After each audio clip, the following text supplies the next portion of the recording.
हाँ जी, relationship between TC, TVC and TFC start करते हैं। Relationship between TC, TVC and TFC.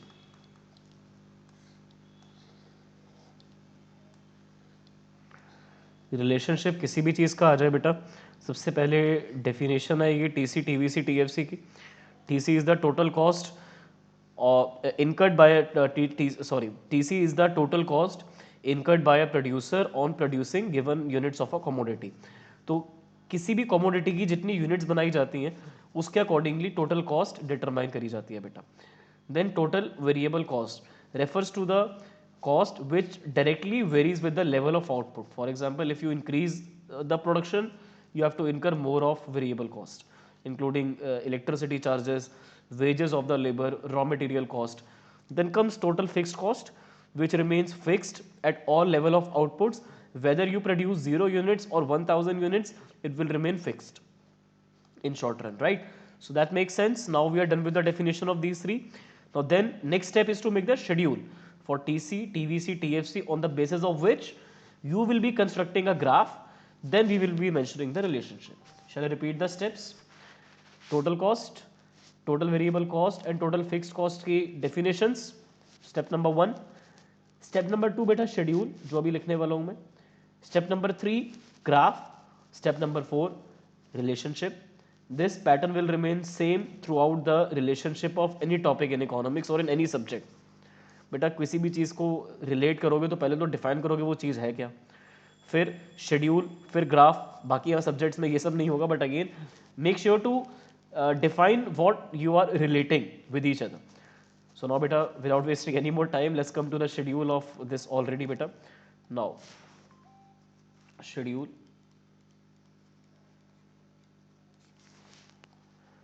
हाँ जी, क्वांटिटी बेटा, टोटल कॉस्ट सबसे लास्ट में लिखते हैं, पहले total variable cost, total fixed cost, total cost. ठीक है, क्वांटिटी तो बेटा यूनिट्स में आ जाएगी, वेरिएबल कॉस्ट रुपीज़ में, फिक्स्ड कॉस्ट भी रुपीज़ में, टोटल कॉस्ट भी रुपीज़ में आएगी बेटा। देन क्वांटिटी 0, 1, 2, 3, 4 एंड 5 बेटा। वेरी जब कुछ भी नहीं बन रहा तो क्या लेबर की वेजेस, क्या इलेक्ट्रिसिटी बिल, कुछ भी नहीं आ रहा बेटा। फिक्स कॉस्ट जो है आपकी एम्प्लॉयज़ की सैलरी, रेंट, बिल्डिंग का, तो टोटल कॉस्ट बेटा बराबर है। जब कुछ भी नहीं बनता बेटा तो टोटल कॉस्ट फिक्स्ड कॉस्ट के बराबर होती है, क्योंकि जितना खर्चा जाना है वही टोटल खर्चा बन जाता है ना। देन बेटा जब एक यूनिट बन रही है, 6 रुपये की वेरिएबल कॉस्ट आ रही है, लेबर की वेजेस, इलेक्ट्रिसिटी बिल वगैरह इंक्लूड करके एक यूनिट पे इतना खर्चा है, तो बेटा फिक्स कॉस्ट सेम है बेटा। सारे आउटपुट लेवल पे फिक्स कॉस्ट तो उतनी ही रहेगी, दिस वोंट चेंज, ठीक है ना। तो बेटा एक यूनिट को बनाने की 6 रुपये की वेरिएबल कॉस्ट है और 12 रुपये की फिक्स्ड कॉस्ट है, तो बेटा टोटल कॉस्ट हो गई 18। ये पैटर्न अच्छा है, इसको ऐसे ऐसे लिख देंगे तो कन्फ्यूजन नहीं होगी, है ना।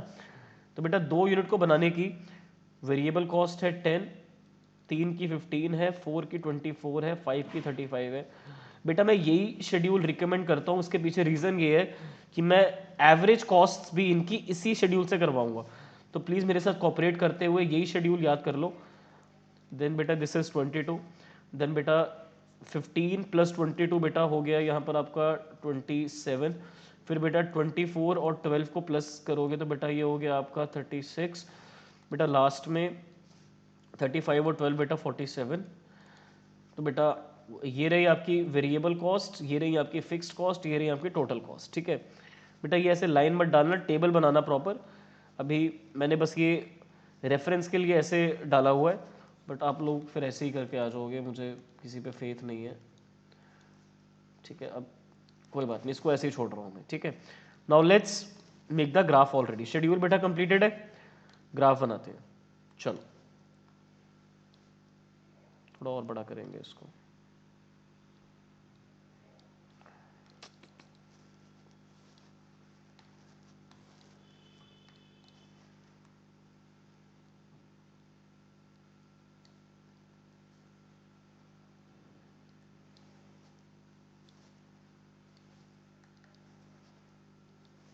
बेटा यहाँ पर कॉस्ट और आउटपुट हमेशा यहाँ पर आता है, क्वांटिटी किसी भी चीज़ की होती है एक्स एक्सिस पे, तो बेटा यहाँ पर क्वेश्चन में हम बात कर रहे हैं क्वांटिटी प्रोड्यूस्ड की इन यूनिट्स, ठीक है। बेटा कॉस्ट यहाँ पर आ जाएंगी तीनों, टीवीसी, टीएफसी और टीसी, ठीक है। बेटा इंटरसेप्ट्स ले लेते हैं। एक्स एक्सिस पे 1 2 3 4 5 विल बी सफिशिएंट, है ना। 1 2 3 4 5, थोड़ी स्पेस ज़्यादा, 6 करके छोड़ रहा हूँ। देन टीवीसी, टीएफसी, टीसी, इन वैल्यूज़ के लिए इन तीनों में जो मुझे लेना चाहिए इंटरसेप्ट, मेरे हिसाब से 5 ले लेते हैं। 3 लेंगे तो बहुत ज़्यादा चला जाएगा, 5 में काम बन जाना चाहिए ना। 5 10 15 20 25 30 35 40 45 50, परफेक्ट बना है बेटा ना। 47 तक चाहिए था, ये हमारा काम हो जाएगा। देखो बेटा सबसे पहले टीवीसी, जब कुछ भी नहीं बन रहा बेटा तो वेरिएबल कॉस्ट कुछ भी नहीं होती है, जीरो। बेटा आउटपुट जीरो है तो टीवीसी में प्लॉट करूँ सबसे पहले ये बेटा जीरो, ठीक है ना। फिर बेटा जब 1 यूनिट बनी तो 6 रुपये की कॉस्ट है, 1 यूनिट पे बेटा 6, 5 से थोड़ा ऊपर डाल देते हैं।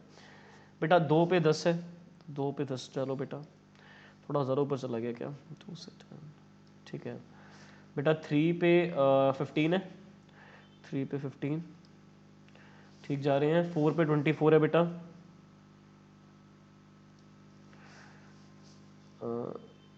ठीक है।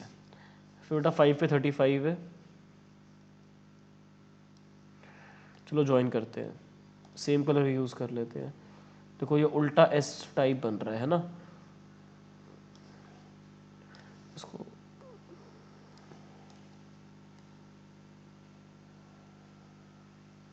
बेटा ये बन गया हमारा टीवीसी,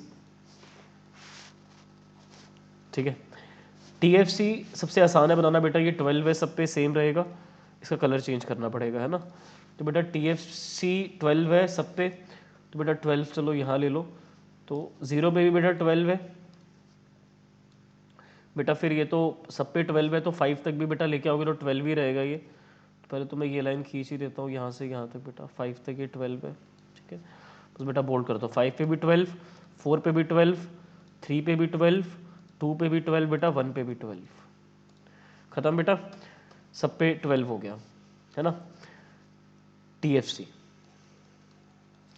अब बेटा ज़रा बात कर लेते हैं टीसी की। बेटा जब कुछ भी नहीं बन रहा था तो टोटल कॉस्ट तो कुछ ना कुछ आएगी, तो 12 आ रही है बेटा। जब कुछ भी नहीं बन रहा बेटा तो जहाँ से टीएफसी स्टार्ट हुआ है वहीं से टीसी भी स्टार्ट हो रहा है। 1 पे 18 है बेटा, 1 पे 18 है, थोड़ा सा पीछे आएगा बेटा ये, 1 पे 18, ठीक है बेटा। देन 2 पे 22, ज़्यादा ऊपर चले गए क्या, नहीं 2 पे 18 है बेटा, 2 पे 0 पे 12 था, 1 पे 18 है, नहीं 2 पे 22, ठीक था बेटा, ठीक था 22, इस पे इतना, देन बेटा 1 पे 18, बेटा 2 पे 22 है बेटा, 3 पे 27 है, फिर बेटा 4 पे 36 है, 5 पे 47 लास्ट है बेटा, 47, बस ज्वाइन कर देंगे।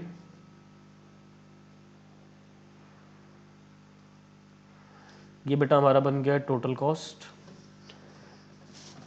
बेटा यहाँ डिस्कशन करने से पहले मैं 2 पैरेलल लाइंस बना रहा हूँ, ठीक है। इसको मैं बोल रहा हूँ लाइन 1, इसको मैं बोलूँगा लाइन 2, लाइन 1 लाइन 2।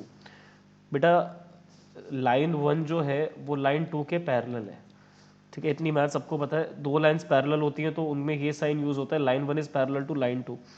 बेटा अगर मुझे यहाँ से यहाँ तक का डिस्टेंस मेजर करना है, पॉइंट ए से पॉइंट बी, तो बेटा वो जितना भी होगा वो सी और डी के डिस्टेंस के बराबर होगा, क्योंकि बेटा जब 2 लाइंस एक दूसरे के पैरेलल होती है ना तो उनका 90 डिग्री से डिस्टेंस सेम आता है, परपेंडिकुलर डिस्टेंस उनका शॉर्टेस्ट भी होता है, और कहीं से ही मेजर कर लोगे सेम है ऑब्वियसली बेटा। अगर मैं सी वहाँ लिखता और अगर बेटा मैं डी कहीं और ही बना देता लाइक ऐसे यहाँ पे, तो बेटा इनका डिस्टेंस तो ए और बी के बराबर नहीं आता ना, समझ रहे हो ना। तो बेटा अगर 2 लाइंस एक दूसरे के पैरेलल होती है ना तो बेटा उनका जो परपेंडिकुलर डिस्टेंस होता है ना वो बेटा सेम होता है। फिर बेटा आप एक और बना लो यहाँ से E और F, तो बेटा ये वाला डिस्टेंस भी सेम होगा। तो बेटा distance between A B will be equal to distance between C D will be equal to distance between E F, because they are perpendicular distances and this is because of line 1 being parallel to line 2. With this theory I can say that TC and TVC are parallel to each other. So can I say that this distance between this point and this point will be same as this distance, and all the distances that I am drawing right now will give me the same gap. ठीक है, कोई musical instrument लग रहा है तो बेटा TC last में कितना है 47, दिस इज 47 बेटा। और बेटा यहाँ पर आपका TVC कितना है 35, तो बेटा 47 माइनस 35 क्या होता है 12। बेटा इससे पहले यहाँ पर आपका TC कितना है 36 और बेटा TVC कितना है 24, बेटा इसका डिफरेंस भी 12 है। फिर बेटा यहाँ 27 है, यहाँ 15 है, बेटा ये भी 12 है। बेटा मतलब कहीं भी कर लोगे डिफरेंस 12 ही निकल के आएगा। बेटा थोड़ी बहुत मैथ्स थोड़ी बहुत इकोनॉमिक्स भी लगा लेते हैं अब। दैट बेटा टोटल कॉस्ट कैसे निकाली थी ये, तो यहाँ से चलो हटाओ और नीचे ही मैं कर देता हूँ, थोड़ा बेटर समझ में आएगा तुम्हें। अगर मैं TVC और TFC को ऐड करता हूँ, इसको इससे ऐड करता हूँ, तो बेटा TC निकलता है। If I add TVC with TFC I will get TC। बेटा अगर मुझे TFC पता करना होता तो बेटा मैं TVC को TC के साथ लेके आ सकता हूँ। अब इक्वेशन देखो, TVC plus TFC gave me TC. If I'm not changing TC, if I'm not changing TFC, if I will take my TVC on the RHS right hand side, sign change, और बेटा TC minus TVC, तो बेटा ये रहा मेरा TC, ये रहा मेरा TVC, दोनों को जरा माइनस करना हर लेवल पे। 12 को 0 से माइनस करोगे बेटा 12 आएगा। बेटा 18 को 6 से माइनस करोगे तो भी 12 आएगा। बेटा 22 को 10 से माइनस करोगे तो भी 12 आएगा। 27 को 50 से, सर ये कैसे मैजिक कर रहे हो बेटा, TFC फिक्स है, तो बेटा वो तो वही रहेगा ना, क्योंकि इफ बेटा A plus B is C and if B is constant, तो बेटा C और A लाइन पैरेलल होंगी, मतलब ग्राफिकली अगर हम बात करें तो, राइट। तो बेटा वही लॉजिक यहाँ पर भी अप्लाई हुआ है। And with that I know थोड़ा प्रोसेस करने में टाइम लगेगा because it's so much for you to grasp at once. Lecture एक बार दोबारा देख लेना, सब समझ में आ जाएगा जो जो मैंने बोला है बेटा। अब ये जो थ्योरम मैंने बताई थी, if line 1 is parallel to line 2 then there perpendicular distance from anywhere will be equal.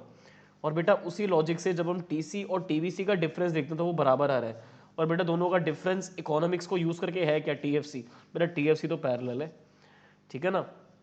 तो बेटा इसी लॉजिक से आपको ये समझना है कि दोनों लाइंस जब एक दूसरे के पैरेलल हैं तो उनका डिस्टेंस बराबर निकल के आता है। ये गलती से भी बेटा ऐसे लाइक दिखा मत देना, ये तो मैंने बस आपकी अंडरस्टैंडिंग के लिए यहाँ लाइन नहीं, this is how your graph should look like, TC TVC and TFC बेटा। अब इनका रिलेशनशिप, शेड्यूल समझ गए, ग्राफ समझ गए, अब जरा रिलेशनशिप भी समझ लो जिसके लिए इतनी मेहनत करी है। तो बेटा रिलेशनशिप कुछ ऐसा है that TC and TVC are inversely S shape. बेटा S ऐसे बनता है, यहाँ पर बेटा ये ऐसे उल्टा S जा रहा है, काइंड ऑफ ऐसा। तो बेटा TC और TVC की शेप को कहा जाता है इनवर्स S, उल्टा S। बेटा TFC की शेप पैरेलल है X एक्सिस से, या फिर बोल सकते हो हॉरिजॉन्टल लाइन है। हॉरिजॉन्टल मतलब स्ट्रेट होता है बेटा, वर्टिकल मतलब ऐसे स्ट्रेट होता है, राइट। सो बेटा TFC horizontal line which is parallel to x axis, TC and TVC are parallel to each other because their difference is equal, that is TFC, right। so that is the relationship। और क्या ही इसके बारे में आप बता पाओगे बेटा। Screenshot लेना है तो ले सकते हो, स्क्रीनशॉट लेना है तो ले लो, क्योंकि अब जो मैं रिलेशनशिप स्क्रीन पे दिखाने वाला हूँ वो शायद आपको थोड़ा सा डरा दे। डराना रॉन्ग वर्ड है, मतलब एकदम से देखोगे तो मैं समझाऊंगा एक एक करके, इसका तो स्क्रीनशॉट ले लो, यहाँ से आपको समझ में आ गया ये TC TVC और TFC। तो बेटा अब मैं आपको ज़रा स्क्रीन पे दिखाता हूँ कि इसको प्रेजेंट कैसे करना है। घबराना नहीं है, पहले ही बोल के चल रहा हूँ, एक एक चीज़ आप लोगों को मैं समझा चुका हूँ। बेटा सबसे पहले डेफिनेशन, ठीक है, सबसे पहले TC की, TFC की, TVC की डेफिनेशन, फिर बेटा शेड्यूल जो पीछे बनाया था वो, फिर बेटा ग्राफ सबसे ऊपर क्या आएगा, TC सबसे बड़ा होता है, फिर बेटा TVC और सेम रहता है TFC, हर लेवल पे बेटा TFC सेम रहता है, ठीक है। तो बेटा TC और TVC जो है वो इन्वर्सली एस शेप्ड है, TFC पैरेलल है एक्स एक्सिस के बेटा। तो देखो बेटा, अब एक बार यहाँ से देखो, ठीक है। अब ये सब हमने प्लॉट करा था पीछे, और बेटा वही सेम यहाँ पर आ गया है, ठीक है ना। तो बेटा टी सी सम है इन दोनों का, जो ऊपर ये ग्रे लाइन है, ये ब्लू लाइन और ऑरेंज लाइन को प्लस करके बनी है ना, टी सी है, इन दोनों वाले कॉलम को प्लस करके बना है बेटा। देन टीवीसी और टीसी बेटा, ये ग्रे लाइन और ये ब्लू लाइन एक दूसरे के पैरेलल हैं और इन्वर्सली एस शेप्ड भी हैं, ठीक है बेटा। जब कुछ भी नहीं बन रहा तो टीवीसी भी जीरो है, मतलब like there is no wages to be paid to the labour, there is no cost of raw material at all, so when the output is zero then your TVC will also be zero बेटा। और TVC और TC बेटा ऐसी shape में इसलिए आ रहे हैं क्योंकि लॉ ऑफ वेरिएबल प्रपोर्शंस ये कहता है स्टार्टिंग में प्रोडक्शन बढ़ती है काफ़ी अच्छे रेट से बेटा, फिर प्रोडक्शन बढ़ती तो है बट उतने अच्छे रेट से नहीं बढ़ती, क्योंकि आप कोई फिक्स फैक्टर इंक्रीज नहीं कर रहे हो। और बेटा एंड में आते आते प्रोडक्शन का डिक्रीज होना स्टार्ट हो जाता है, क्योंकि तब फिक्स फैक्टर की शॉर्टेज होती है। पहली स्टेज जब प्रोडक्शन काफ़ी अच्छे रेट से बढ़ती है तो कॉस्ट बढ़ती है पर कम रेट से बेटा, 6 से 10 हुई, 4 से बढ़ी। पर बेटा जब आप सेकेंड स्टेज में आ जाते हो, जब प्रोडक्शन इंक्रीज तो होती है पर उतने अच्छे रेट से नहीं, तो बेटा 10 से 15, 5 यूनिट से बढ़ी है कॉस्ट, 24, 9 से बढ़ी, फिर 24 से 35, 11 से बढ़ी, तो बेटा कॉस्ट बढ़ती चली जा रही है। तो थर्ड स्टेज में आ चुके हो तुम। तो इसीलिए ज़्यादा यूनिट्स भी बनाना कभी कभी भारी पड़ जाता है। तो इसीलिए स्टार्टिंग में कॉस्ट बेटा कम लग रही है, इसलिए बेटा देखो, मैं वहाँ से आपको बेटर समझ आया था ना। तो एक सेकंड, सॉरी। नाउ कॉस्ट देखो पहले बढ़ रही है पर कम रेट से, फिर बेटा एकदम से शूट अप कर रही है, कितनी ज़्यादा बढ़ रही है बेटा, लास्ट वाला गैप देखो कितना ज़्यादा है। फिर बेटा पीछे तो गैप छोटे छोटे हैं, पर बेटा लास्ट में आते गैप देखो कितना ज़्यादा इंक्रीज करके, है ना। तो बेटा ये गैप 11 का है और यहाँ भी 11 का गैप है।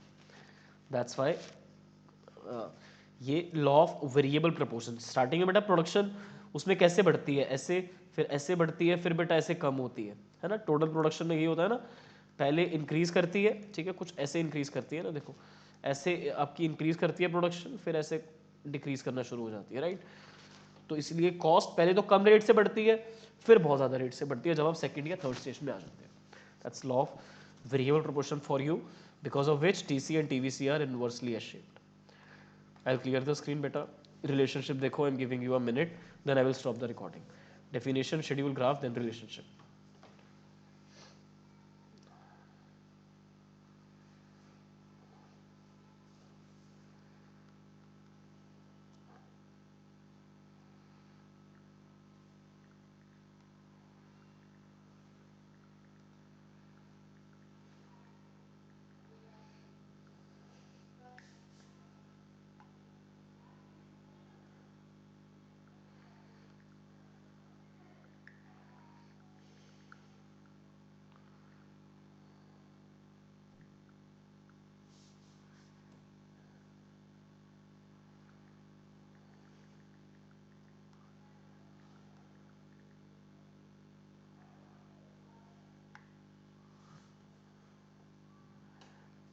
ठीक है बेटा, रिकॉर्डिंग में स्टॉप कर रहा हूँ। आई बिलीव क्लियर है सबको।